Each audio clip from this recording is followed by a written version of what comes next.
Aisha Smith, just Ty, your favorite financial mentor and your baby registered nurse. So I keep telling myself that I'm gonna do my makeup to make these videos look like I'm a little bit more aesthetic, but y'all, I don't be having time for that.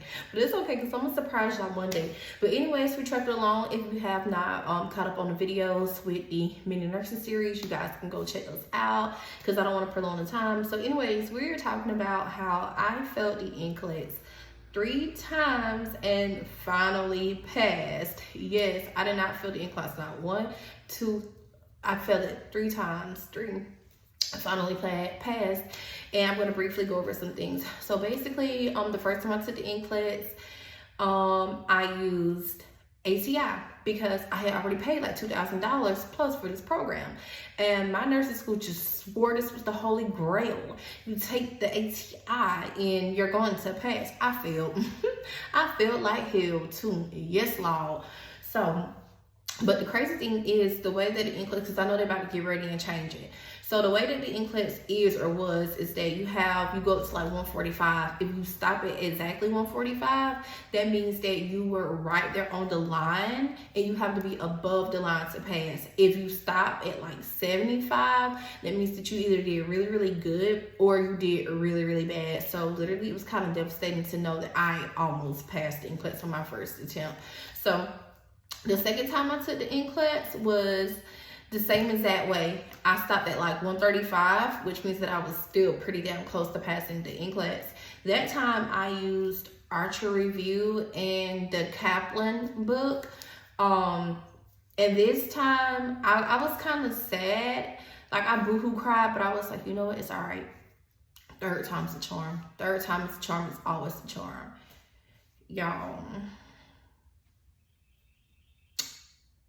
I paid like $500. Okay, I might be over exaggerating, but $400 for this Master Kaplan program, right? That's supposed to be just like the mock NCLEX, okay?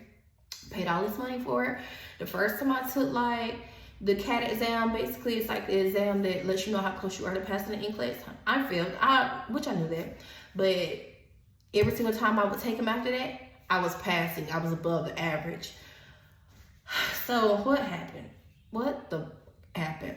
I went to take my test the third time. I get in this motherfucker.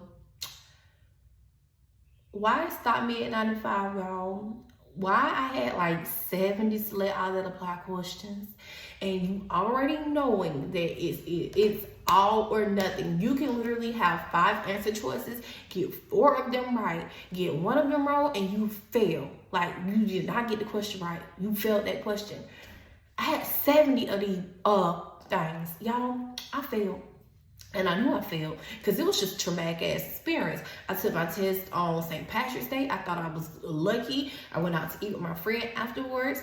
But deep inside in my soul, I knew I failed. And when it came back and told me I failed, I was deep in, y'all. I'm not even gonna lie to y'all.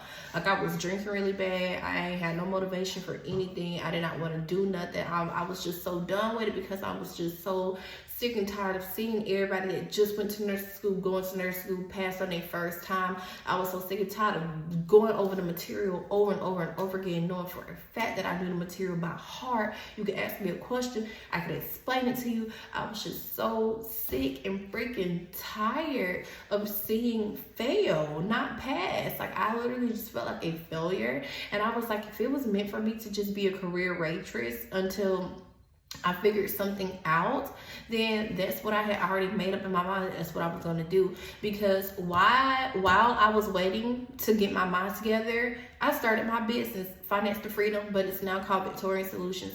But I started my business helping people learn about credit, build their credit, repair their credit, how to budget better.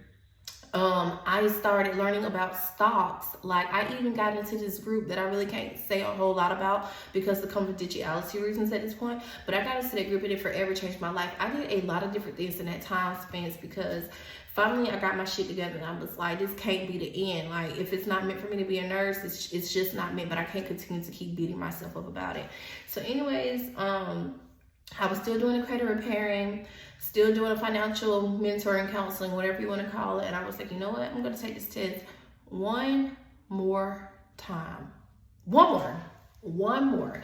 Because if you know these tests are expensive because you have to spend all this money on studying material, and then you also have to spend all this damn money on the test because it's like $300 a pop every time you go take this damn test. So anyways, one more time is what I said. That's all I got in me. That's all she wrote. So anyways, I made up my mind. I'm just gonna take this test one more time. Oh yeah, you know what? I'm gonna go ahead and end this video because if y'all wanna know what I did differently, y'all gotta come back and see it. Yeah, gotcha.